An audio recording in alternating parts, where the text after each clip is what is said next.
inside the palace, has it?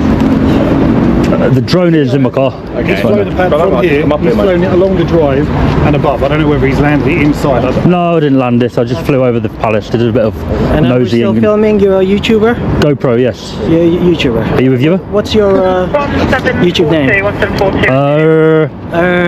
You're a copper, so I am, yeah. I could just going to give you information Is without this a still reason. recording, is it? Not the video, no. No? It will. It does it need to be, or? No, it doesn't. So, well, what Basically, did it do with you then? I've flown over there. I've had a lot of hassle off the not these guys, but the other team. You've been told not to fly here? I've been told not allowed. Yeah. And I told them I'm allowed, No, you're not. so I did it. It's No, you're not. over this because of the helicopters. Carlos from the Durham family strolls into court acting as if the rules don't apply to him.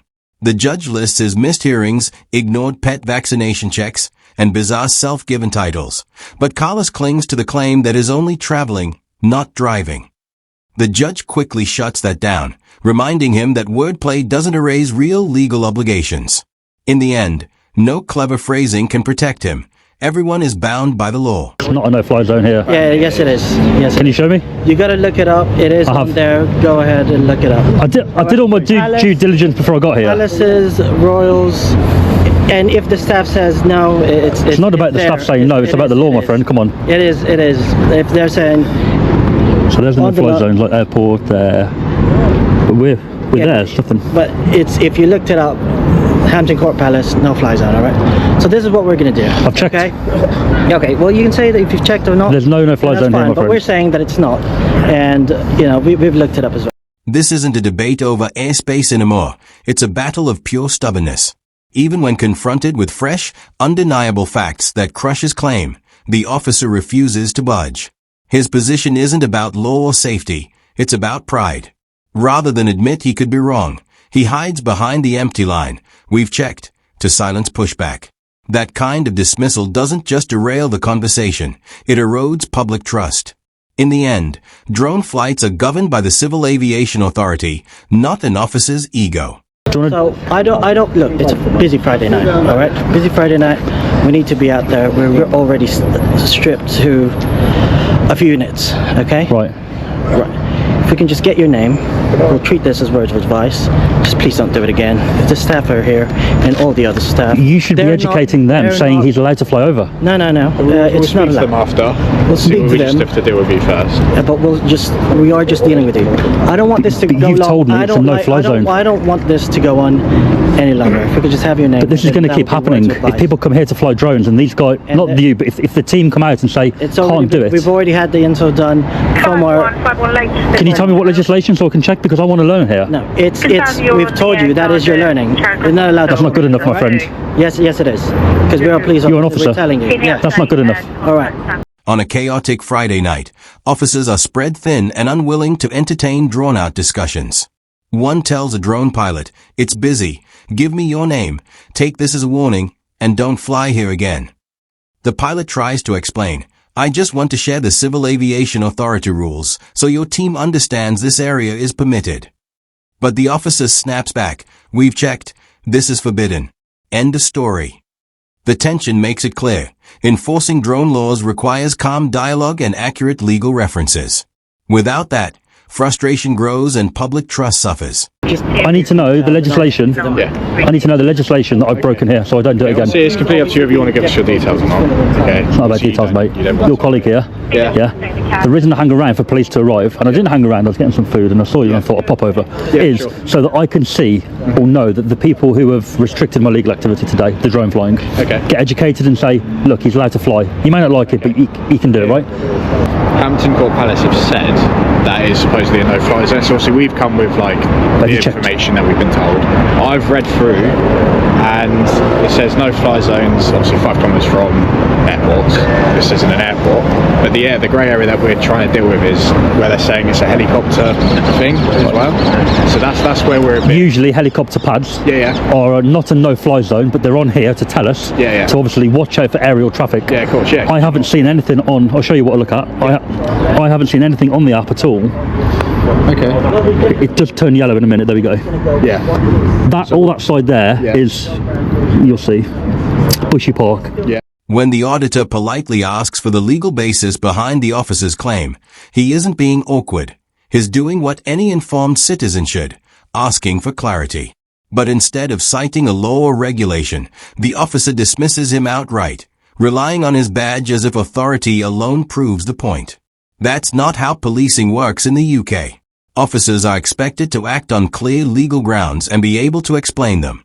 Shutting down a fair question with "because I said so" isn't serving the public. It's ego disguised as authority. Of scientific interest, SSI. Right, okay. But I'm not in that. We're at the Palace, which is actually right bang in the middle. Yeah, I see what you're saying, 100%. There's nothing on there to say I can't fly, which is why I did it. I think what they are just worried about is if there is suddenly a helicopter that needs to come, which, I mean, I know it seems like a bit far-fetched. Right. Okay, but just in case. They didn't mention that when we had a No, talk. of course, no, I understand They that. just mentioned everything else. Yeah. A wedding going on, other concerns. So yeah, there is something about the privacy side of things as well, because if there's a wedding as well, Yeah. maybe they don't want it. I said to them, I'm going to stay very high to the people with the tiny dots. I've got no issue with what you've said to me, but your colleague saying it's a no-fly zone is not good. Yeah, no, because yeah. now they're going to be under the impression that they can restrict people flying. Yeah, that's it. I'll can't. speak to them after, obviously. I'll speak to them. I'll say what you've said to them. Oh, she's back out. Hello. Have you got it in? Sorry, do you mind just going over there, please? I can do, yeah. I'm going to go, so I just wanted to make sure. Yeah, that's why we're trying to speak to them, and we'll speak to you. If you can just stand by my colleague, please. All right. Sorry to interrupt. I haven't got all night, mate. Can we do it quickly, neither do or? I. I'm trying to get it done as quickly as possible. If Okay. you keep interrupting us, then obviously it's going to take a little bit longer. Give me 2 minutes, and then I'll be. Can I just go? Or- We'll just have to explain one or two things, and then you All can right. go. All right, because it's busy for us as well. Yeah. It shouldn't. I've been here a while. Yeah, it spoke to you for an hour, didn't It I? shouldn't be an emergency response, but if What, you came on emergency? Well, no, we're an emergency response Oh, right. team. All right. Got it. Okay. So basically, what they've said is, you know that you see those blocks like there to the left, just in front of the palace, that whole block there with the bushes. This building? Yeah, not the first bit here, but the second half. Yeah. Yeah, that's all like residential. Okay. Whereabouts were you flying it from? I've flown everything, mate, but I'll be honest with you, this long building here, Yeah. it's probably the one part I haven't really flown in there. Okay, that's fine. It's just because you have to be 110 metres away from residential buildings as well. No. Yeah. Here's the reality. In the UK, drone pilots are required to check real-time, CAA-approved apps like Drone Assist before flying. These tools highlight helicopter routes and caution zones, not as bans, but as alerts to stay extra aware of nearby manned aircraft. The only true no-fly areas are those legally restricted, such as airport perimeters, military sites, or zones covered by an active NOTAM. If the app shows no restrictions and the drone stays within visual line of sight, the pilot is fully entitled to fly. Seeing helicopters overhead doesn't automatically ground you. It simply means fly with vigilance. In this case, the auditor did exactly that. He checked the official app, so no prohibitions, and launched lawfully. UK law is built to protect informed, responsible pilots, not to enforce blanket bans rooted in guesswork. 120 metres from residential areas. Why does it say that? I'm not trying to catch you out. No. I know my legislation on it because I fly it, and This I've is never heard of that. Drone and model aircraft code, points 3 to 9. Yeah. Fly below. Then there was fly below 120, which you said you were doing perfectly fine, no problem. And then there's a residential, commercial, 150 metres, sorry. Okay. Keep at least 150 metres away from. My drone is small, so my drone is that. Okay, So go by that. Okay, what drone do you have? It's 249 gram. It's under 250. Okay, perfect, yeah, no problem, that's fine. Is that It says been made clear? his drone is under 250 grams, which that doesn't apply to. Good. So, You saw the drone, right? It was a baby. It's the weight, and the weight only. So if We haven't got, if it's below, we haven't got hang on. beef with you. As you If- know, if the we weight is spoke to you for an 150, hour before all of If the weight this. is 150, We're just then asking as a human it's being, above. that was all, Then but- all the license, blah blah blah, and all that. If it's less than, however, that supersedes if it has a camera. All right. Then the officer declares that drones must keep 120 meters away from houses, but that claim stumbles on two facts. First, the outdated limit was actually 150 meters, not 120. Second, it only applied under older legislation, and even then just to heavier drones in the A2 and A3 categories. The Auditor's DJI Mini weighs under 250 grams, placing it in the A1 subcategory. Under UK open category rules, A1 drones are legally allowed to fly close to homes, shops, and parks, as long as the pilot keeps the aircraft in sight. Anyway, It doesn't. I don't. I've got. Come on, man. I do this every day. I've got better staff. You shouldn't have been called. I know they called you for a good reason. To do. Just please. With a good intention. Don't do it. But it's not a police matter, my friend. Just go. It's not. I know it isn't. If You're telling me not to do it. I'm allowed to do it. I am going to continue doing it. Don't tell me not to do it, man. Okay, well, we'll be here then again. You're wasting your time. I am wasting my time. All right, thank you very much for Why are your you time, being stubborn? sir. This officer's Goodbye, been sir. great. What a rude, what's his number? 4198. There's no need for that, mate. No need. You're making it worse. And No, but you should be telling them that you should be telling them that we can't stop him. Educating me, I know. He should know the law. This officer knows the law. It's nothing to do with my He knows the law. both of you. No, I'm the one teaching him. All right. You're teaching him. I am Sorry. separating Yeah. both parties because No, I'm going to go. I'm this going to is go. not. So you're a police teaching matter. him. Just when you think it's settled, the same officer jumps back in, dodging questions and botching the basics. He claims the limit is 150 grams, but that's not a typo. It's a fundamental mistake. UK drone rules hinge on weight classes, and the key threshold for many requirements is 250 grams, not 150. Getting that number wrong collapses his whole argument and exposes that he hasn't learned the law he's trying to enforce. Don't really have time. Are for you this, saying you're all right? teaching him? I'm separating both That's awful, parties. mate. I've spoken to you. I've spoken to them. I've already. Do you know what I'm said- gonna do now you've dealt with it, I've already Lewis? I've already said your part to them. Do you know what I'm going to do? And I'm going to make I've already sure that said- loads of people come here and fly drones because you need to educate them and say we're allowed to do it. Well, if that amounts to harassment, then so be it. No, not me, other No, people. thank you. Yeah, it's a harassment court of conduct of 2 by anybody. You're talking rubbish, mate. Okay, well, if you believe. Sorry, man, you've been more than you've been perfect. This officer has a problem, and if he's teaching you, I feel bad for you, mate. You've learned a lot from somebody else, clearly. What I You was know, yes. asking you was, Yeah. as a human being, yeah. we have children on site. Yeah, I've got no issue with you. Security breach. doesn't care That's about the only. Of course I care about that. What did I say about that? I said I'm going to stay high, didn't I? Yeah, I think they're just concerned about the safeguarding. It's fine. And the risk, I've got yeah. no issue with them. In that instant, the discussion shifts from drone law to ego. The auditor calmly points out that one officer is quoting the rules accurately, while the other keeps getting them wrong. Backed into a corner, the arrogant cop snaps, "I'm the one teaching him," a defensive dodge to cover his own blunders. By then he'd already misquoted weight categories, conjured up imaginary no-fly zones, and dodged every request for a legal reference.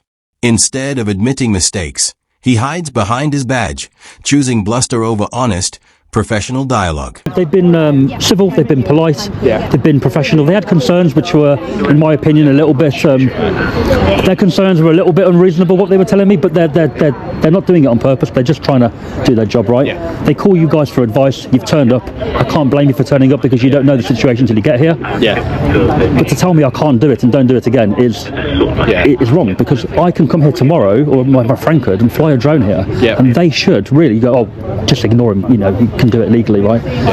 The auditor calmly explained that he'd increase altitude to avoid children, precisely the kind of proactive safety measure the CAA expects.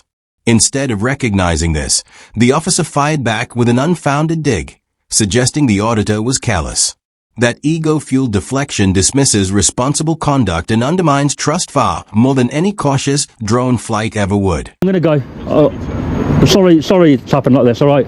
You've been more than polite, no issue at all. It shouldn't have gone this far. No, it shouldn't. I'd gone. I was having some food. I seen these guys come and thought I'd better pop over, but... Alright, thank you for coming and back all right. over. I've got no issue. It's just I feel like you dealt with it badly, but that's your I'm choice. not dealing with it badly. Look. Look, They've witnessed how I've dealt with it. What's done is done. It's There's how- nothing But it's else not a we can no-fly do. zone. Anyone can fly their drone here. I've made that clear to both sides. Oh, all right. You told me I can't do it. However, like, you know what? asking There's no. you not to do it. My colleague has explained it, and I've told him. He's been banged on, yeah. Yeah. And I'm dealing with both parties, He's and I've also got my dealing colleague with dealing with us, you. Busy day, I suppose, as well. Yeah. All right. Alright. Thank you very much. I'm going to go. Thanks, man. No problem. All right. When staff are wrongly told that drone flights in this area are illegal, the misinformation doesn't stop there. It spreads. The next lawful pilot ends up in the same pointless confrontation. Each false claim fuels more confusion, triggers unnecessary reports, and drains police time and public resources. If left unchecked, these mistakes harden into routine, turning perfectly legal activity into something falsely treated as a crime. Next voice. As the exchange draws to a close, the auditor calmly reassures the staff that his frustration was with how the matter was handled, not with them. He then addresses the officer who escalated everything, laying out each mistake one by one. Instead of acknowledging them, the officer shrugs off the corrections, his pride clearly outweighing his duty. By this point, he had already bungled weight limits, invented no-fly zones, dodged requests for legal references, and mocked fair questions. In sharp contrast, his colleague admitted early uncertainty, listened respectfully, and showed real humility in getting the facts right. The difference is striking. One ego-driven approach turned a lawful drone flight into unnecessary conflict, while the other restored trust through honesty. The auditor not only corrected bad guidance, he underscored why modern policing must be built on transparency, expertise, and accountability.